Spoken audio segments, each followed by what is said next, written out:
ಸಿದ್ದನಗೌಡ್ರ ನೀವು ಕೇಳಿಸ್ಕೊಂಡ್ರಿ ಏನೇನ್ ಮಾತುಗಳು ಬಂತು ಚರ್ಚೆಗಳಾಯ್ತು ಅಂತ ಹೇಳಿ ಬಹಳ ದೊಡ್ಡ ಆರೋಪ ಪ್ರತಿಪಕ್ಷಗಳು ಬಿಜೆಪಿ ಮೇಲೆ ಮಾಡ್ತಾ ಇರೋದು SIR ಅಲ್ಲಿ ಲೋಪದೋಷಗಳಾಗಿದೆ.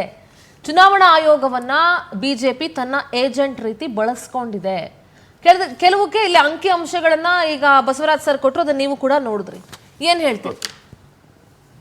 SIR ಅಂತಕ್ಕಂಥದ್ದು ಕೇವಲ ಇದು ಭಾರತೀಯ ಜನತಾ ಪಾರ್ಟಿ ನೇತೃತ್ವದ ಕೇಂದ್ರ ಸರ್ಕಾರ ಇದ್ದಾಗ ಬರ್ತಕ್ಕಂಥದ್ದಲ್ಲ. ಬಸವರಾಜ್ ಸರ್ ಅವ್ರು ಹೇಳಿದ್ರು ಬಹಳಷ್ಟು ಅಂಕಿಅಂಶಗಳು ಬದಲಾವಣೆ ಆಗಿದಾವೆ, ಇದನ್ನು ಸುಪ್ರೀಂ ಕೋರ್ಟ್ ದಲ್ಲಿ ಕೂಡ ತನಿಖೆಯನ್ನ ಮಾಡ್ತಕ್ಕಂಥದ್ದು ಮತ್ತು ಸುಪ್ರೀಂ ಕೋರ್ಟ್ ದಲ್ಲಿ ಕೂಡ ಅಬ್ಜೆಕ್ಷನ್ ಮಾಡಿರ್ತಕ್ಕಂಥದ್ದು, ಅಲ್ಲಿ ಅಡ್ಜುಡಿಕೇಟ್ ಇಲೆಕ್ಷನ್ ವೋಟರ್ ಲಿಸ್ಟ್ ಅಂತಕ್ಕಂಥದ್ದು ಕೂಡ ಆಗಿರ್ತಕ್ಕಂಥದ್ದು ಎಲ್ಲ ಕೂಡ ಹೇಳಿದ್ರು. ಆದ್ರೆ SIR ಅಂತಕ್ಕಂಥದ್ದು ಈ ದೇಶದೊಳಗಡೆ ಇರ್ತಕ್ಕಂಥ ಯಾವ ನಮ್ಮ ನಾಯಕರನ್ನ ಆಯ್ಕೆ ಮಾಡ್ಬೇಕಾಗಿದೋ, ಅದು ಬಿಜೆಪಿ ಇರ್ಲಿ, ಕಾಂಗ್ರೆಸ್ ಇರ್ಲಿ, TMC ಇರ್ಲಿ, ಮತ್ತೊಂದು ಪಕ್ಷ ಇರ್ಲಿ, ನಮ್ಮ ದೇಶದ ನಿಷ್ಠಾವಂತವಾಗಿರ್ತಕ್ಕಂಥ ಈ ದೇಶದ ಪ್ರಜೆಗಳೇ ಮತದಾನ ಹಾಕ್ಬೇಕಂತಕ್ಕಂಥದ್ದು ಮೊದಲನೇ ಅಂಶ. ಇಲ್ಲೇ ಸ್ಟಾಪ್ ಮಾಡಿ, ನಾನು ಇಲ್ಲೇ ಇಂಟರಪ್ಟ್ ಮಾಡ್ತೀನಿ. ನಮ್ಮ ದೇಶದ ಪ್ರಜೆಗಳು ಮತದಾನ ಹಾಕಬೇಕು ಅನ್ನೋದು ಇಂಪಾರ್ಟೆಂಟ್ ಆದ್ಮೇಲೆ ಮತದಾನ ಮಾಡ್ಬೇಕೋ ಬೇಡವೋ ಅನ್ನೋದನ್ನೇ ನೀವು ಹೋಲ್ಡ್ ಮಾಡಿ ಇಟ್ಟ ಮೇಲೆ ನೀವು ಎಲ್ಲಿ ಪ್ರಜೆಗಳಿಗೆ ಸ್ವತಂತ್ರ ಕೊಟ್ಟಿದ್ದೀರಿ ಮತ ಹಾಕಕ್ಕೆ? ಮತದಾರ ಯಾದಿಯನ್ನ ನೀವು ಫೈನಲ್ ಮಾಡದೇನೆ ಅಂದ್ರೆ 27 ಲಕ್ಷ ಮತದಾರರನ್ನ ನೀವು ಅಂತ ಡಿಸೈಡ್ ಮಾಡ್ದಲೆ ಸಸ್ಪೆನ್ಷನ್ ಅಲ್ಲಿ ಇಟ್ಟು ಹೇಗೆ ಮತದಾನ ಮಾಡಿದ್ರಿ? ಅದು 5%, ನಿಮ್ದು 5% ಲೀಡ್ ಅದೇ 27 ಲಕ್ಷ ಏನಿದೆ that forms 5% of vote electorate and 5% is your lead. ಒಟ್ಟಾರೆಯಲ್ಲಿ ಡಿಲೀಷನ್ ಆಗಿರ್ತಕ್ಕಂಥದ್ದು 91 ಲಕ್ಷಕ್ಕಿಂತ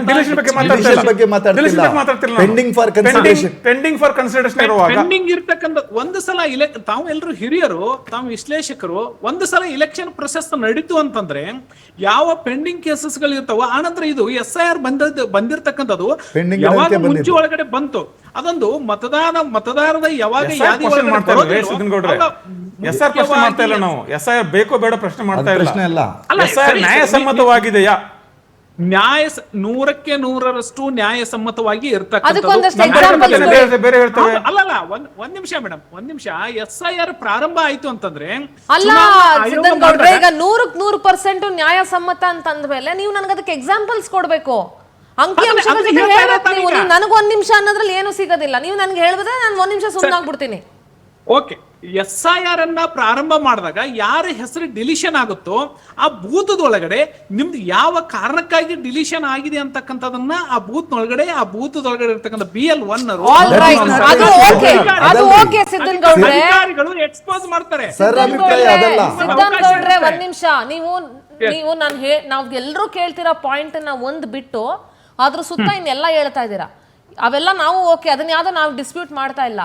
ಸಸ್ಪೆನ್ಷನ್ ಅಲ್ಲಿ ಇಟ್ಟಿರುವಾಗ ನೀವು ಹೆಂಗೆ ಎಲೆಕ್ಷನ್ ಮಾಡಿದ್ರಿ? Whether he or she can vote or not ಅನ್ನೋದನ್ನ ಡಿಸೈಡ್ ಮಾಡಿದ್ರಿ. ಡಿಲೇ ಮಾಡಬಹುದಾಗಿತ್ತಲ್ಲ ವೆಸ್ಟ್ ಬೆಂಗಾಲ್ ಎಲೆಕ್ಷನ್ಸ್ ಅನ್ನ. ಅದು ಚುನಾವಣಾ ಆಯೋಗಕ್ಕೆ ಬಿಟ್ಟಿರ್ತಕ್ಕಂಥದ್ದು. ಆನಂತರ ಸಂವಿಧಾನದ ಅಡಿ ಒಳಗಡೆ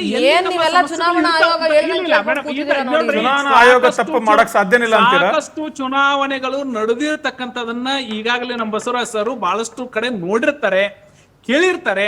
ಅದನ್ನ ವಾದಗಳನ್ನ ಮಾಡ್ಬೇಕನ್ನುವಂತ ಉದ್ದೇಶಕ್ಕಾಗಿ ಹೋದ್ರು.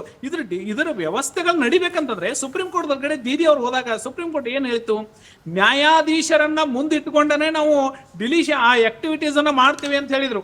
ಬೇರೆ ರಾಜ್ಯದಿಂದ ನ್ಯಾಯಾಧೀಶರನ್ನ ಒಂದೊಂದು ವಿಧಾನಸಭಾ ಕ್ಷೇತ್ರಕ್ಕೆ ತೆಗೆದುಕೊಂಡು ಬಂದು ಮತ್ತು ಎಲ್ಲಿ ಯಾವ ವ್ಯವಸ್ಥೆ ಒಳಗಡೆ ಇದೆಯೋ ಕಡಿಮೆ ಬಿದ್ರೆ ಬೇರೆ ರಾಜ್ಯಗಳಿಂದ ತಂದು ಕೂಡ ಅಲ್ಲಿ ಮಾಡಿರ್ತಕ್ಕಂಥ SIR ಪ್ರಕ್ರಿಯೆಯನ್ನ ಸ್ವತಃ ನ್ಯಾಯಾಲಯದ ಅಂದ್ರೆ ನ್ಯಾಯಾಂಗದ ಪ್ರಶ್ನೆ ಅದಲ್ಲ ಸಿದ್ದನಗೌಡ್ರೆ. ಆ ಪ್ರಕ್ರಿಯೆಗಳನ್ನ ಇನ್ನು ಪೆಂಡಿಂಗ್ ಇಟ್ಟಿದ್ದೀರಲ್ಲ, ಆ ಮತದಾರರು ಏನಿದಾರಲ್ಲ ಅವ್ರದ್ದು ಇನ್ನು ಪೆಂಡಿಂಗ್ ನೋಡ್ರಿ. ಒಂದ್ಸಲ ಏನಾಗಿರುತ್ತೆ, ಈಗ ನೀವು ಮೊನ್ನೆ ಶೃಂಗೇರಿ ಒಳಗಡೆ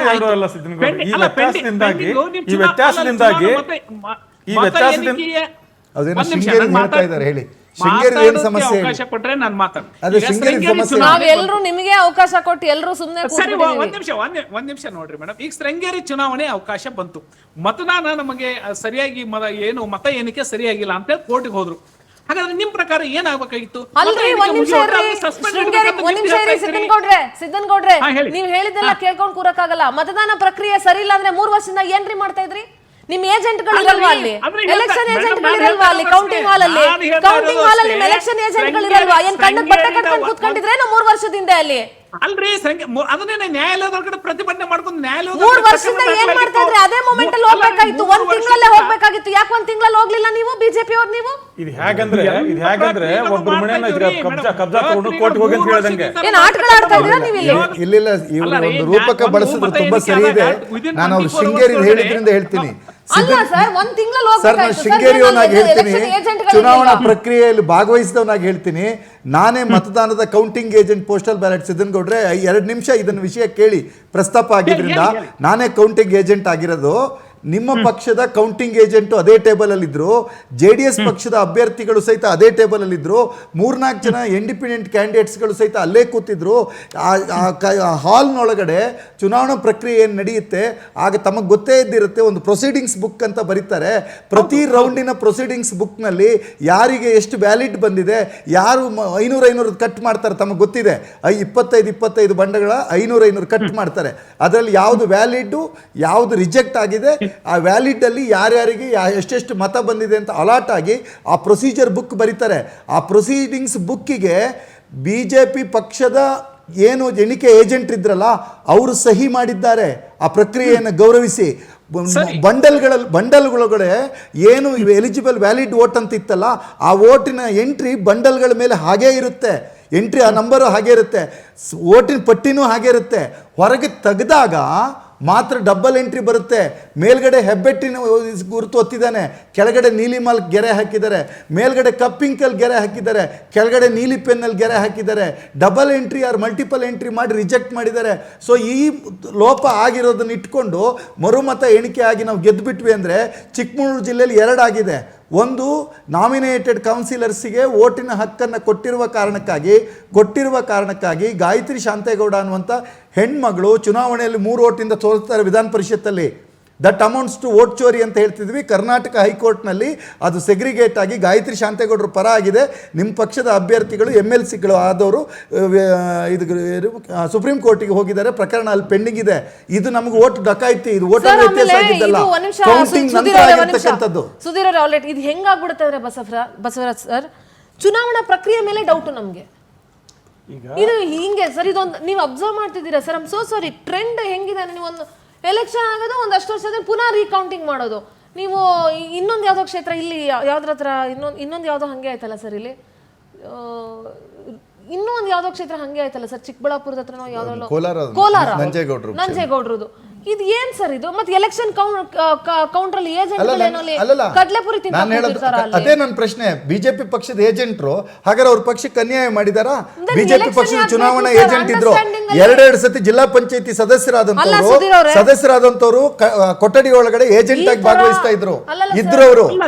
ಚುನಾವಣೆ ಕೌಂಟಿಂಗ್ ಒಳಗಡೆ ಎಣಿಸುವಾಗ ಒಂದು ರೌಂಡ್ ಆದಾಗ ಎಲ್ಲರದು ಕೂಡ ಒಂದು ಪ್ರೊಸೀಜರ್ ಗಳಿಗೆ ಸಿಗ್ನೇಚರ್ ತೆಗೆದು ಕಡ್ಡಾಯ. ಅದನ್ನೇ ನಾನು ಹೇಳ್ತಿರೋದು. ಸಿಗ್ನೇಚರ್ ಯಾಕೆ ಮಾಡಿದ್ರಿ ಅಲ್ಲಿ? ಅದು that is not A final. ನಮಗೆ ಸಂಶಯ ಏನ್ ಮಾತಾಡ್ತೀರಿ ಸರ್? ಏಜೆಂಟ್ ಯಾಕೆ ಆಗ್ತೀರಿ? ಮತ್ತೆ ಏಜೆಂಟ್ ಯಾಕೆ ಆಗ್ತೀರಿ? ವಿದ್ಯೆ ಇಲ್ಲದವ್ರು ಕಳಿಸಿದ್ದೀರಾ ಏಜೆಂಟ್ ಆಗಿ? ಇಲ್ಲಿ ಯಾವ್ದೋ ಆಟ ಪೇಪರ್ ಸೈನ್ ಮಾಡ್ಬೇಕು ಅನ್ಕೊಂಡಿದ್ದೀರಾ? ನೀವು ನ್ಯಾಯಾಲಯದೊಳಗಡೆ ಏನು ಪ್ರಶ್ನೆ ಮಾಡಬಾರ್ದು ಅಂತ ಮಾಡಿ ಈ ಪ್ರಶ್ನೆ ಉತ್ತರ ಹೇಳಿ.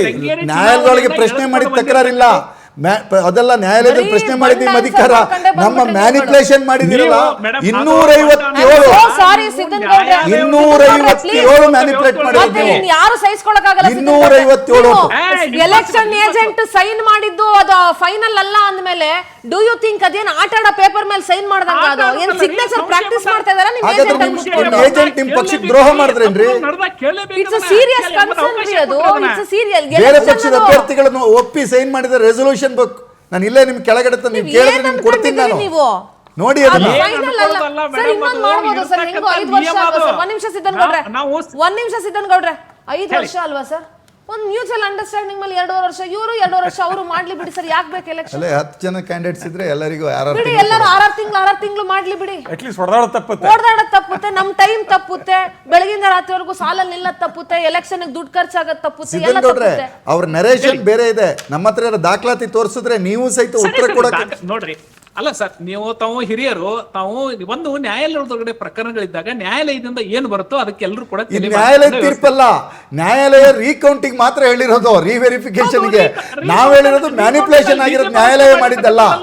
ನೋ ಮ್ಯಾನಿಪುಲೇಷನ್ ಮಾಡಿರೋದು ಬೆನಿಫಿಷಿಯರಿ ಆಫ್ ದ ಕೌಂಟಿಂಗ್. ಈಗ ಸಿದ್ದನಗೌಡ್ರೆ ನಂದು ಒಂದೇ ಒಂದು ಪ್ರಶ್ನೆ, ಎಲೆಕ್ಷನ್ ಆಗಿ ನಿಮ್ಮ ಏಜೆಂಟ್ಗಳು ಸೈನ್ ಮಾಡಿ ಎಲ್ಲ ಆದ್ಮೇಲೆ ನ್ಯಾಯಾಲಯಕ್ಕೆ ಹೋಗುವಂತ ಪ್ರಮೇಯ ಯಾಕೆ ಬಂತು? ಫಸ್ಟ್ ಆಫ್ ಆಲ್ ಅದನ್ನ ಹೇಳಿ ನಂಗೆ. ನೋಡಿ ತೀರ್ಪು ಆಮೇಲೆ?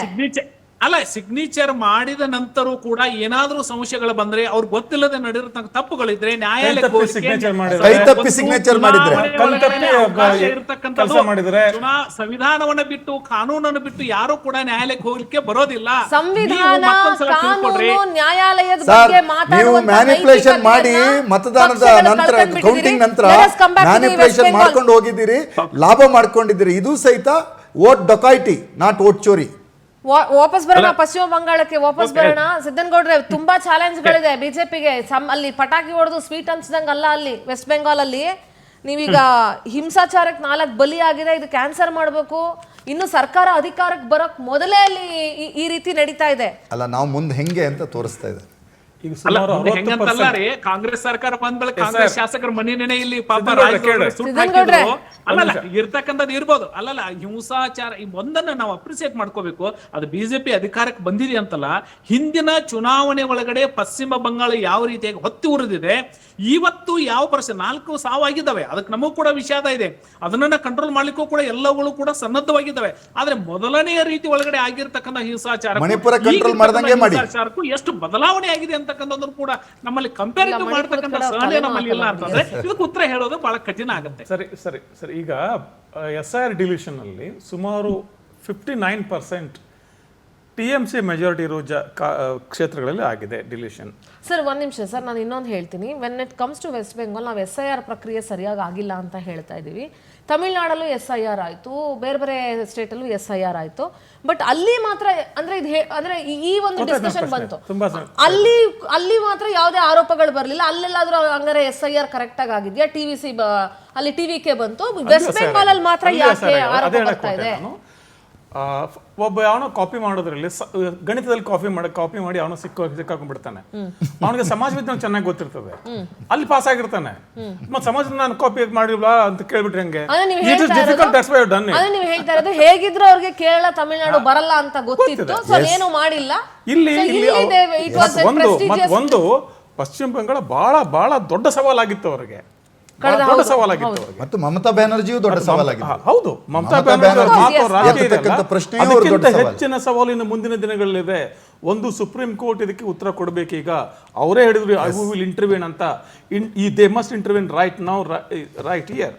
ಇನ್ನು 5 ವರ್ಷ ಟೈಮ್ ತಗೊಂಡ್ರೆ ಅದಕ್ಕೆ ಅರ್ಥನೇ ಇಲ್ಲ. ಜನರ ವಿಶ್ವಾಸ ಉಳಿಸ್ಕೊಳ್ಬೇಕಂತಾದ್ರೆ ಆಮೇಲೆ ಇದು ಕೇವಲ ನಂಬರ್ಗಳನ್ನು ಮ್ಯಾನೇಜ್ ಮಾಡಿ, ಎಲೆಕ್ಟ್ರಲ್ ಪ್ರೊಸೆಸ್ನ ಮ್ಯಾನೇಜ್ ಮಾಡಿ, ವೋಟರ್ಗಳನ್ನ ಮ್ಯಾನೇಜ್ ಮಾಡಿ ಗೆದ್ದು ನಂಬರ್ ತಗೊಂಡದ್ದು ಬೇರೆ. ಆದರೆ ಮತದಾನದ ಹಕ್ಕನ್ನು ಕಳೆದುಕೊಂಡ 10% ಜನ, 12% ಜನಸಾಮಾನ್ಯರಿದಾರಲ್ಲ, ಅವರ ಕೋಪಕ್ಕೆ ಏನು ಮಾಡ್ತೀರಿ? ಅವರ ಕೋಪ ನಾಳೆ ಹೇಗೆ ವ್ಯಕ್ತಪಡ್ತಾರೆ? ಈಗ ನಾಳೆ ದಿವಸ ಏನಾದ್ರು ಅವರು ವೋಟ್ ಮಾಡಬಹುದು ಅಂತ ಬಂದ್ರೆ ಯಾವಾಗ ಅವ್ರು ಹೆಂಗ್ ವೋಟ್ ಮಾಡ್ತಾರೆ? Complete election has to be redone. Complete election has to be called off. Situation goes wrong. ಈಗ ಸುಪ್ರೀಂ ಕೋರ್ಟ್ ಯಾಕಂದ್ರೆ 50 ನಾವು 1-2 ಸೀಟ್ ಬಗ್ಗೆ ಮಾತಾಡ್ತಾ ಇಲ್ಲ. ನಾನು ನಂಬರ್ ಹೇಳಿದ್ರೆ ನಮಗೆ 105 ಸೀಟ್ಗಳ ಪ್ರಶ್ನೆ ಇದು. 105 ಸೀಟ್ಗಳಲ್ಲಿ ಪ್ರಶ್ನಾರ್ಹವಾಗಿದೆ ಇವರ ಗೆಲುವು. ಹೀಗಿರುವಾಗ ಸುಪ್ರೀಂ ಕೋರ್ಟ್ ಇದನ್ನ ಗಂಭೀರವಾಗಿ ಪರಿಗಣಿಸಿದರೆ ಇಡೀ ಚುನಾವಣೆಯನ್ನ ಕ್ಯಾನ್ಸಲ್ ಮಾಡಿ ಮರು ಚುನಾವಣೆ ಮಾಡಬೇಕಾಗ್ತದೆ ಸಂಪೂರ್ಣ ಪಶ್ಚಿಮ ಬಂಗಾಳಕ್ಕೆ. ಆ ಒಂದು ತೀರ್ಮಾನ ಬಂದ್ರೆ ಮೋದಿ ಮತ್ತು ಅಮಿತ್ ಶಾಗಳ ತಂತ್ರಗಾರಿಕೆಗೆ ಬಹಳ ದೊಡ್ಡ ಮುಖಭಂಗ. ಆಮೇಲೆ ಮಮತಾ ಬ್ಯಾನರ್ಜಿ ಹೇಳಿದ್ರಲ್ಲ, ಮೈ ದಿಲ್ಲಿ ಸೆ ಭಿ ಉತಾರೂಂಗಿ, ದಿಲ್ಲಿ ಸೆ ಭಿ ಉತಾರೇಗಿ Mamata Banerjee. So it is very serious question. ಯಾಕಂದ್ರೆ ಈ ರೀತಿಯ ಒಂದು, ಸಿದ್ದನಗೌಡ ನೀವೇ ಕೇಳ್ಕೊಳ್ಳಿ, ಈ ರೀತಿಯ ಒಂದು ಇದು BJP, ಕಾಂಗ್ರೆಸ್, TMC ಅಲ್ಲ, ಒಂದು ನಮ್ಮ ಪ್ರಜಾಪ್ರಭುತ್ವ ವ್ಯವಸ್ಥೆಯ ಮೂಲ ಫೌಂಡೇಶನ್ ಎಲೆಕ್ಷನ್, ಚುನಾವಣೆ. ಅದು ಕಾರ್ನರ್ ಸ್ಟೋನ್. ಅದು ನಾಳೆ ಸಿದ್ದನಗೌಡ ಡಿಲೀಟ್ ಆದ್ರೂ ನಮ್ದು ಇದೇ ವಾದ. ಆ ಚುನಾವಣೆಯ ಕಾರ್ನರ್ ಸ್ಟೋನಿನ ಫಂಡಮೆಂಟಲ್ ಹಕ್ಕು ಮತದಾನ. ಚುನಾವಣೆಯಲ್ಲಿ ಮತದಾನದ ಹಕ್ಕನ್ನೇ ನೀವು ಕಸ್ಕೊಂಡ್ಬಿಟ್ರೆ ಯಾವುದಕ್ಕೂ ಅರ್ಥ ಇರೋದಿಲ್ಲ. ಮತ್ತು ಇದನ್ನೇ ಒಂದು ಮಾದರಿ ಆಗಿಬಿಟ್ರೆ, ಇದನ್ನ ಇವತ್ತು ನೀವು ಮಾಡಿದರೆ ನಾಳೆ ಇನ್ನೊಬ್ರು ಮಾಡ್ತಾರೆ. ಇದು ಹೀಗೆ ಹೋಗಿಬಿಟ್ರೆ ಈ ದೇಶಕ್ಕೆ ಬಹಳ ಬಹಳ ದುರ್ದಿನಗಳು ಕಾದಿವೆ. ಅದು ಅಲ್ಯಾಕೆ ನಾವು ತಮಿಳುನಾಡಲ್ಲಿ ಮಾಡಿಲ್ವಾ, ಕೇಳಿದ್ರೆ ಅದು ಉತ್ತರ ಅದಲ್ಲ ಎಕ್ಸ್ಪ್ಲನೇಷನ್. ಇಲ್ಲಿ ಆಗಿದ್ದಕ್ಕೆ ಅಂಕಿ ಸಂಖ್ಯೆಗಳಿದೆ, ಇದಕ್ಕೆ ಉತ್ತರ ಕೊಡಿ. ಇಲ್ಲಿ ಕಾಪಿ ಮಾಡಿ ಸಿಕ್ಕಾಕೊಂಡಿದ್ರೆ ಇದಕ್ಕೆ ಉತ್ತರ ಕೊಡಿ. ಇದಕ್ಕೆ ಡಿಬಾರ್ ಮಾಡ್ತಾರೆ ನಿಮ್ಮನ್ನ. ನಾವು ಕಾಪಿ ಮಾಡಲ್ಲಿ ಸಿಕ್ಕಾಕೊಂಡಿಲ್ಲ ಅಂದ್ರೆ ಅದು ನಿಮ್ಮ ಪ್ರತಿಭೆ, ಇಲ್ಲಿ ಸಿಕ್ಕಾಕೊಂಡಿದ್ದೀರಿ. ಅಲ್ಲ ನಾವು ಸಿಕ್ಕಾಕೊಳ್ಳೋದು ಅಂತ ಪ್ರಶ್ನೆನೇ ಇಲ್ಲಿ ಬರೋದಿಲ್ಲ. ಯಾಕಂದ್ರೆ Number ಚುನಾವಣಾ ಹೇಳ್ದ್ನಲ್ರಿ. ಆಯೋಗ ಈಗಾಗಲೇ ಅಲ್ಲಲ್ಲ ನೀವು ಮಾತಾಡ್ತೀರಿ, ಬಟ್ ನಾನ್ ಮಾತಾಡ್ಬೇಕಂದ್ರೆ ನಿಮ್ಗೆ ಕೇಳುವಂತ ನಂಬರ್ ಉತ್ತರನ ಕೊಡುದಿಲ್ಲ. ನಿಮ್ಗೆ IAS ನಂಬರ್ ಉತ್ತರನ ಕೊಡುದಿಲ್ಲ. ಅಲ್ಲ ನೀವು ಏನಾಗ್ತಾ ಇದೆ ಅಂತಂದ್ರೆ ನೀವು ಕಂಪ್ಲೀಟ್ ಆಗಿ SIR ಮಾಡಿರೋದ್ರಿಂದ ಇವತ್ತು ಭಾರತೀಯ ಜನತಾ ಪಾರ್ಟಿ ಗೆದ್ದು ಬಂದಿದೆ ಅನ್ನುವಂತ ವಿಚಾರದೊಳಗಡೆ ಇದೆ. ಆ ರೀತಿ ಒಳಗಡೆ ಇಲ್ಲ ಅದು. ನಂಬರ್.